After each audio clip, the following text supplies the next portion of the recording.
السلام علیکم ورحمۃ اللہ وبرکاتہ نحمده ونصلي ونسلم على رسوله الكريم وعلى آله واصحابه اجمعین اما بعد فاعوذ باللہ من الشیطان الرجیم بسم اللہ الرحمن الرحیم ولا تحسبن اللہ غافلا عما يعمل الظالمون صدق اللہ مولانا العظیم۔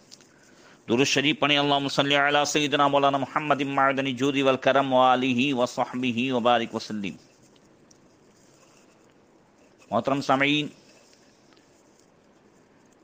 ابھی بیان کے سلسلے میں کربلا کے بعد اور یزید کی موت کے بعد عالم اسلام کے سیاسی حالات پیش کیے جا رہے ہیں۔ گزشتہ کل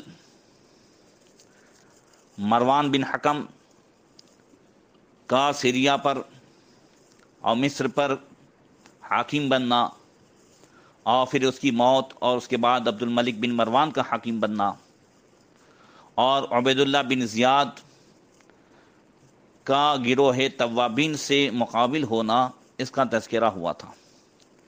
اب یہ گروہ توابین کیا ہے؟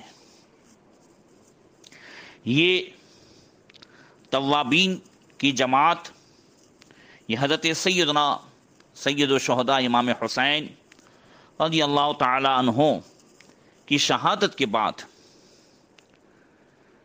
کچھ کوفہ والوں کو حضرت امام حسین کے ساتھ اپنی بے وفائی اور بد عہدی پر سخت شرمندگی ہوئی، اور وہی لوگ جنہوں نے حضرت امام حسین کے ساتھ غداری کی تھی اور جو کربلا کے میدان میں تھے اور جنہوں نے بڑے بڑے وعدے اور دعوے کر کے بلایا تھا، وہ کوفہ والے انہوں نے یہ طے کیا کہ اس گناہ عظیم کا کفارہ یہی ہو سکتا ہے کہ قاتلین حسین کو قتل کیا جائے یا اس کوشش میں اپنی جانوں کو قربان کیا جائے۔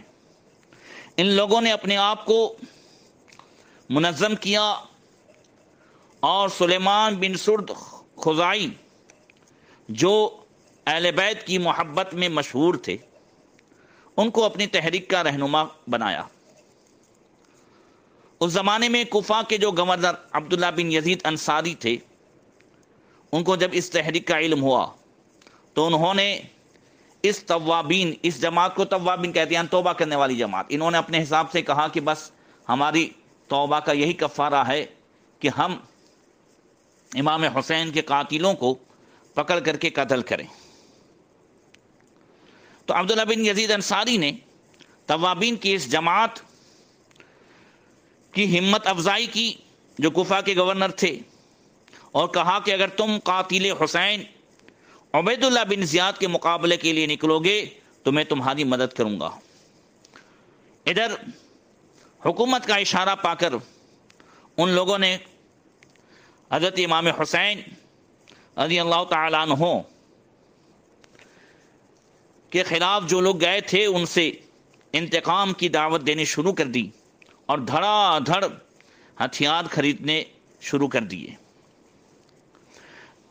سن ہجری 67 کے ربیع الاخر کا چاند دیکھ کر 5000 توابین کوفہ سے نکل کر میدان نخیلہ میں جمع ہوئے۔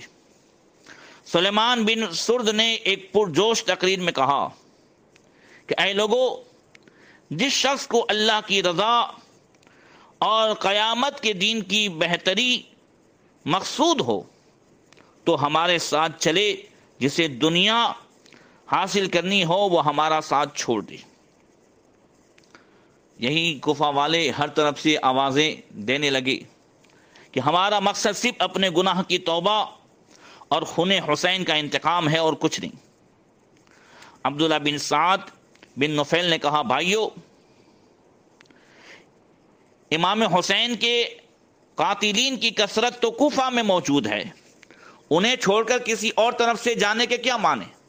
لوگوں نے کہا بات تو ٹھیک ہے، مگر سلیمان بن سرد نے جواب دیا کہ قاتلین حسین کا جو ہے سردار یہ عبید اللہ بن زیاد تھا، تو پہلے اسے کیفر کردار تک پہنچانا چاہیے۔ بعد میں کوفہ والوں سے نمٹ لیں گے۔ بہرکیف یہ لوگ نوخیلا سے سیریا کے ارادے سے روانہ ہوئے۔ پہلے میدان کربلا میں حضرت امام حسین کی قبر مبارک پر حاضر ہوئے، وہاں خوب روئے اور خوب گریہ وزاری کی اور دعا مانگی کہ اے اللہ، حسین شہید کربلا پر رحمت نازل فرما۔ ہم گواہی دیتے ہیں کہ ہم اس کے دین اور اس کے طریقے پر ہیں، اس کے قاتلین کے دشمن اور اس کے محبین کے دوست ہیں۔ یا اللہ، ہم نے جگر گوشے رسول سے جو بے وفائی کی تو ہمارے اس گناہ کو معاف کر دے اور ہماری توبہ قبول کر۔ کربلا سے رخصت ہو کر یہ لوگ کرقیسہ پہنچے، وہاں ظفر بن حارث کی مدد حاصل کر کے عین الوردہ کی طرف بڑھے۔ یہاں عبید اللہ بن زیاد کے ایک افسر شرحبیل بن قلع سے جو ہے مقابلہ ہوا۔ توابین کی اس جماعت نے شرحبیل کے لشکر کو شکست دی۔ عبید اللہ بن زیاد نے پھر حسین بن نمیر کو دوسرا لشکر دے کر بھیجا، توابین نے اسے بھی شکست دی۔ یہ توابین کی جماعت بڑی بے جگری کے ساتھ لڑتے لڑتے اپنے دشمنوں کو شکست دیتے رہے، مگر عبید اللہ بن زیاد ان کے مقابلے کے لیے تازہ دم فوج بھیجتا رہا۔ آخر سلیمان بن سرد اور ان کے ساتھی قتل ہوئے اور جو باقی بچے وہ کوفہ واپس چلے گئے۔ اس زمانے کی بد نظمی اور طوائف الملوکی کو دیکھ کر ایک چالاک شخص جو حقیقت میں حکومت کا بڑا ہی حریص اور لالچی تھا اور اس لیے وہ اہل بیت کا نام استعمال کرنا چاہتا تھا، وہ تھا مختار بن عبید ثقفی۔ اس کے سر میں حکومت کا سودا سمایا ہوا تھا۔ حضرت امام حسین رضی اللہ تعالیٰ عنہ کی شہادت کے زمانے میں عبید اللہ بن زیاد نے مختار کو قید کر دیا تھا، مگر حضرت عبداللہ بن عمر کی سفارش پر بعد میں اسے رہا کر دیا، مگر اسے کوفہ میں رہنے کی ممانعت کر دی کہ کوفہ میں نہیں رہ سکتا۔ مختار بن عبید ثقفی کوفہ سے نکل کر حجاز چلا گیا اور مکہ معظمہ میں پہنچ کر حضرت عبداللہ بن زبیر رضی اللہ تعالیٰ عنہ کی مجلس میں آنا جانا شروع کر دیا۔ یہ وہ زمانہ تھا کہ عبداللہ بن زبیر لوگوں سے بیعت لے رہے تھے۔ مختار نے عبداللہ بن زبیر سے کہا کہ میں آپ کی بیعت اس شرط پر کرتا ہوں کہ آپ کوئی کام میرے مشورے کے بغیر انجام نہ دیں، اور جب کامیاب ہو جائیں تو مجھے کوئی اہم ترین خدمت سپرد فرمائیں۔ عبداللہ بن زبیر نے کسی قدر تعامل کے بعد اس کی یہ شرط قبول کر لی۔ مختار بن عبید ثقفی عبداللہ بن زبیر کے پاس رہا، اور جب یزید نے مکہ معظمہ پر حملہ کروایا تھا اور حسین بن نمیر کی سپہ سالاری میں یزیدی لشکر جب مکہ معظمہ پر جو ہے حملہ کر رہا تھا، اس زمانے میں اسی مختار نے کئی جو ہے نمایاں کام انجام دیے۔ جب یزید مر گیا اور حجاز و عراق اور مصر والوں نے عبداللہ بن زبیر کی بیعت کر لی تو ان کے پاس 5 مہینے مختار بن عبید ثقفی ٹھہرا رہا، مگر وہ عبداللہ بن زبیر کی طرف سے بددل ہو گیا، کیونکہ عبداللہ بن زبیر سے اسے جو توقعات تھی، جو امیدیں تھیں کہ مجھے کوئی عہدہ ملے گا، وہ اس کی امید پوری ہوتی نظر نہیں آ رہی تھی۔ ادھر دیکھیں کہ عراق کا جو ملک ہے وہ ہمیشہ سے شورش و ہنگامہ کا آماجگاہ رہا ہے۔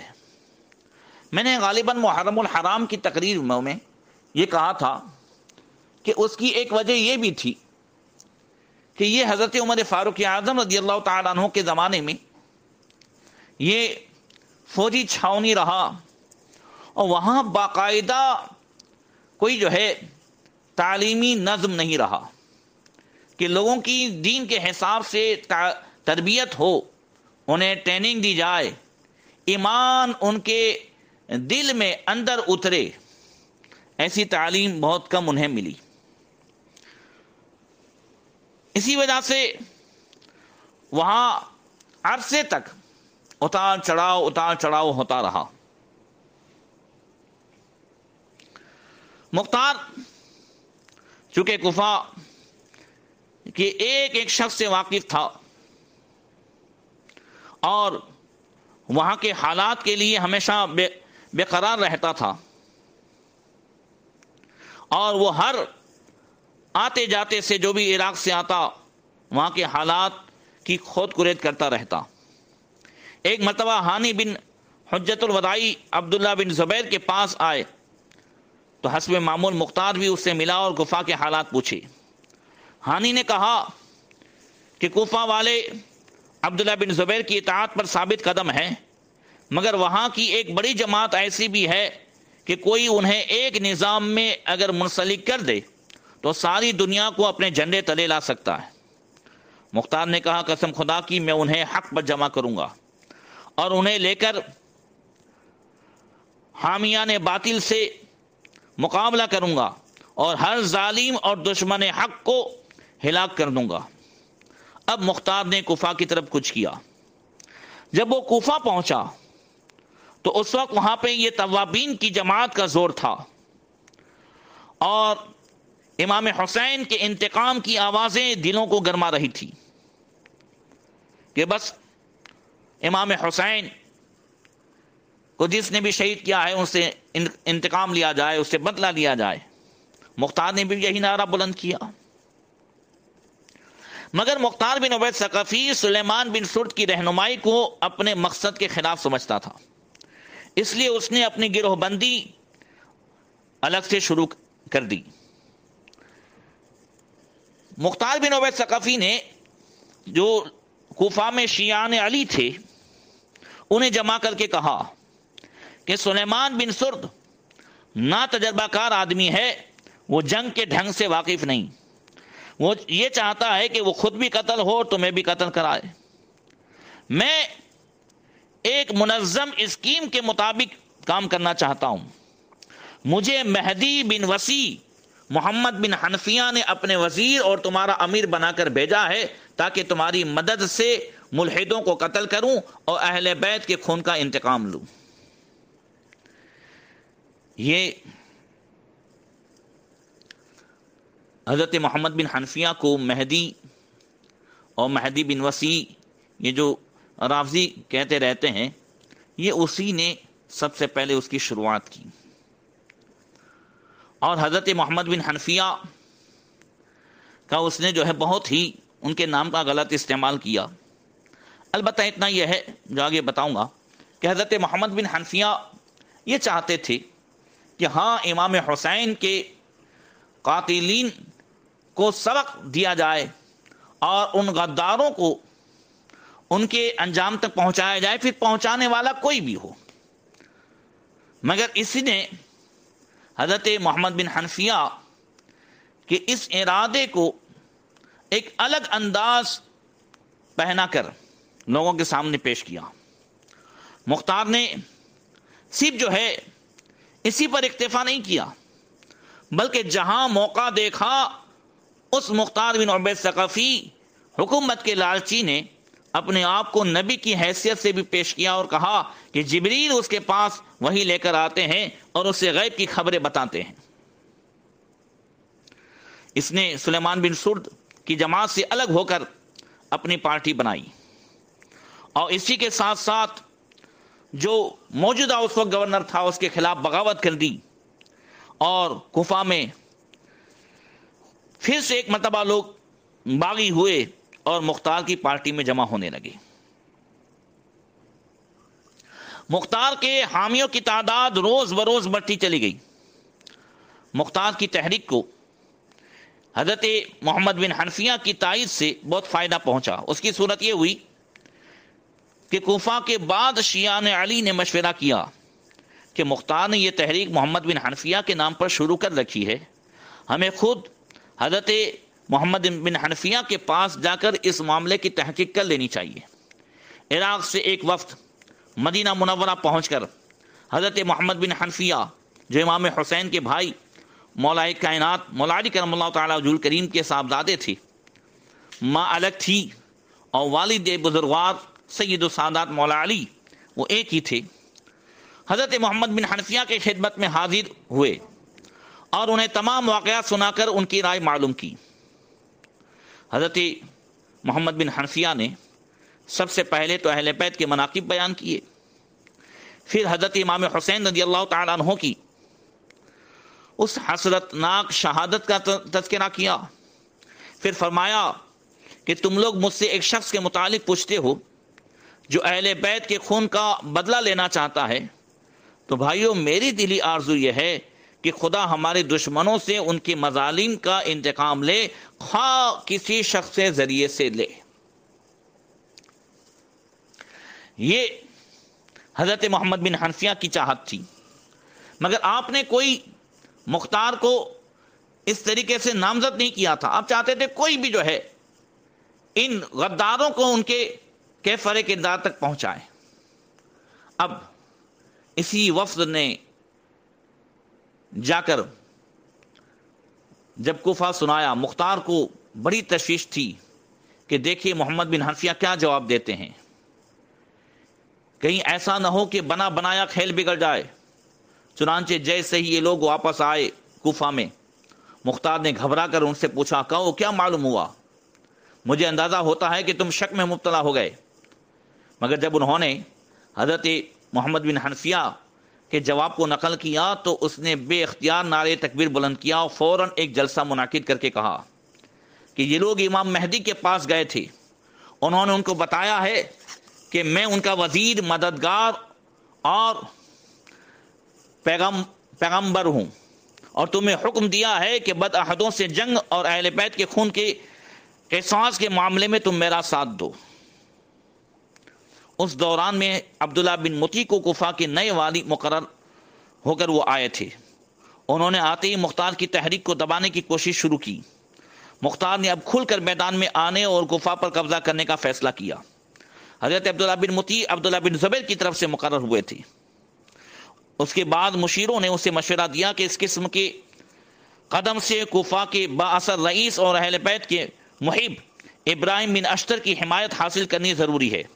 مختار نے محمد بن حنفیہ کی طرف سے ایک بناوٹی خط ابراہیم بن اشتر جو اہل بیت کے بڑی چاہنے والے تھے اس کے سامنے پیش کیا۔